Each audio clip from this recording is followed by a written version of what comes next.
The Story of Sleeping Beauty.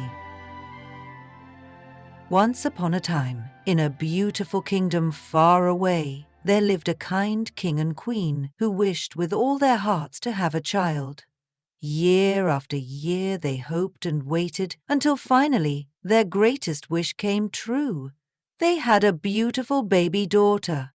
The king and queen were so happy that they planned the grandest celebration the kingdom had ever seen.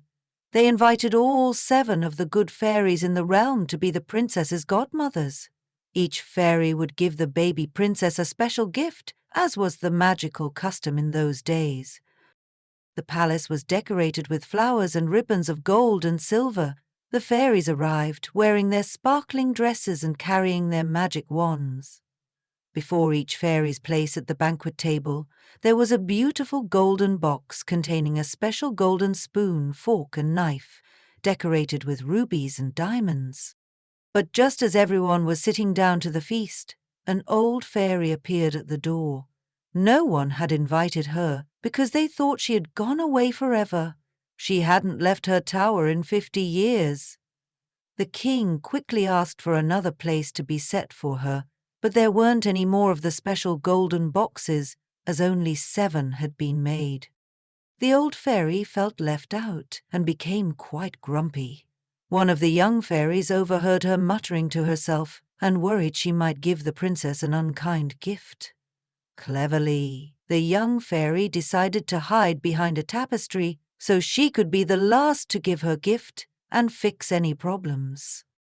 Then it was time for the gifts. The fairies lined up with their sparkling wands. "Sweet princess, you shall be the most beautiful person in the world," said the first fairy. "You shall have the kindest heart," said the second. "You shall do everything with wonderful grace," said the third. "You shall dance like a butterfly," said the fourth. "You shall sing sweeter than any bird," said the fifth. "You shall make the loveliest music," said the sixth. But when it was the old fairy's turn, she waved her wand and said that the princess would prick her finger on a spindle and fall into a deep sleep. Everyone in the palace gasped in worry. Quick as a flash, the young fairy who had been hiding stepped out. "Do not worry," she announced brightly. "I cannot completely undo the spell, but I can change it. The princess will indeed prick her finger, but instead of anything worse, she will only fall asleep for 100 years. When that time is over, a kind prince will come to wake her with true love's first kiss." The king immediately ordered all the spinning wheels in the kingdom to be put away so his daughter would be safe. The princess grew into a lovely young girl who was indeed beautiful, kind, graceful, and talented at dancing, singing, and music. She loved to spend her days in the castle gardens, where she made friends with all the woodland creatures.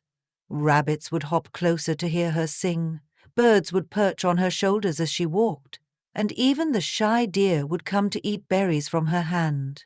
The castle staff often said that the princess's gentle way with animals was the most magical of all her gifts. Every morning, the princess would help the castle gardener tend to the flowers, learning the names and stories of each bloom. Her favorite flowers were the roses, and she created a special garden where she grew roses of every color imaginable. Pink ones that matched the sunrise, yellow ones that glowed like tiny suns, and white ones that sparkled like stars. She would often make flower crowns and give them to the children who lived in the castle, teaching them how to care for the gardens too. As the princess grew older, she also loved to read in the castle library, especially stories about adventures and far-off lands. Sometimes she would gather all the castle children and make up her own stories, acting them out with different voices for each character. Her parents watched her with pride, grateful for each of the fairy gifts that had helped their daughter become such a wonderful person. One day, when the princess was 16, she was exploring the castle while her parents were away. She climbed up to the very top of a tower, where she found a little old woman spinning wool. The old woman had never heard about the rule against spinning wheels. "What are you doing?" the princess asked curiously. I'm spinning wool, my dear, the old woman replied kindly.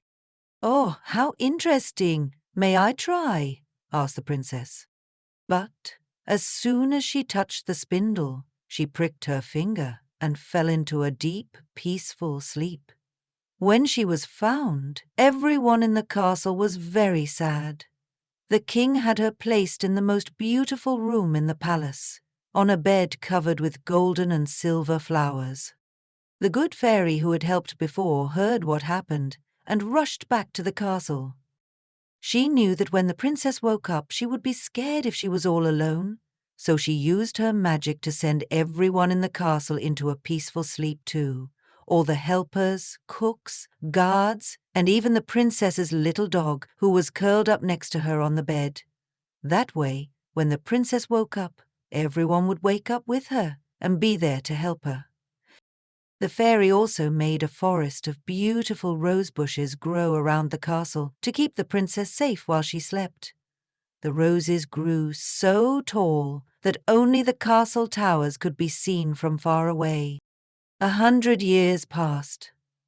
One day, a brave young prince was riding through the kingdom when he saw the castle towers rising above the roses. When he asked about them, an old storyteller told him about the sleeping princess who waited for true love's kiss. The prince felt in his heart that he was meant to help the princess. As he approached the castle, the roses magically parted to make a path for him. When the prince entered the castle courtyard, he was amazed by what he saw. The morning dew had frozen in time on the roses, creating tiny sparkles everywhere he looked. Butterflies hung suspended in mid-flight, their wings like stained glass in the sunlight. Their wings like stained glass in the sunlight. In the kitchen, he found cooks frozen in place while stirring soups that had not cooled in 100 years. And in the great hall, musicians still held their instruments from the last note they had played.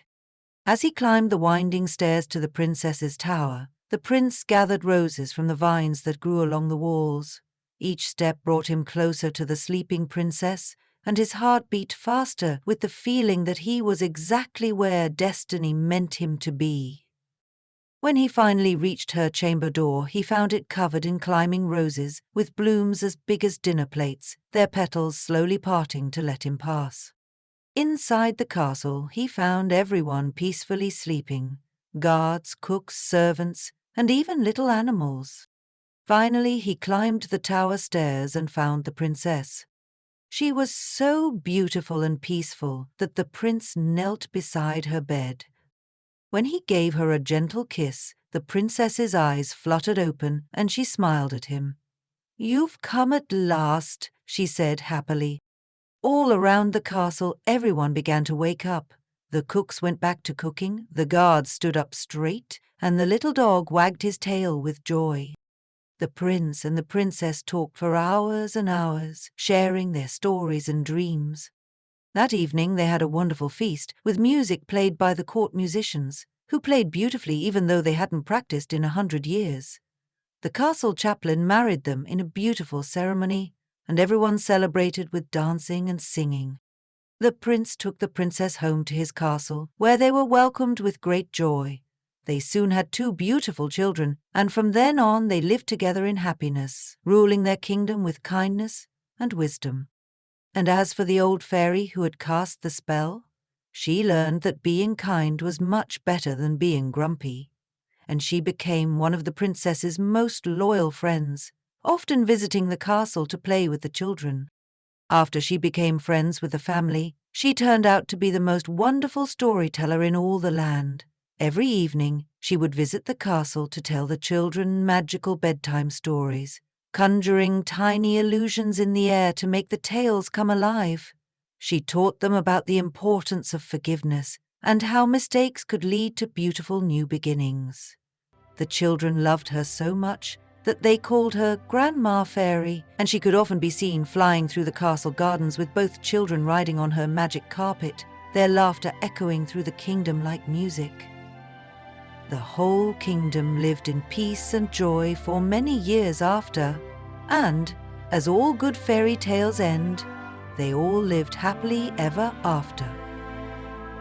Thank you for listening, and I hoped you liked this story. If you enjoyed it, please take a moment to like this video and subscribe to my channel. I have plenty more fairy tales for you.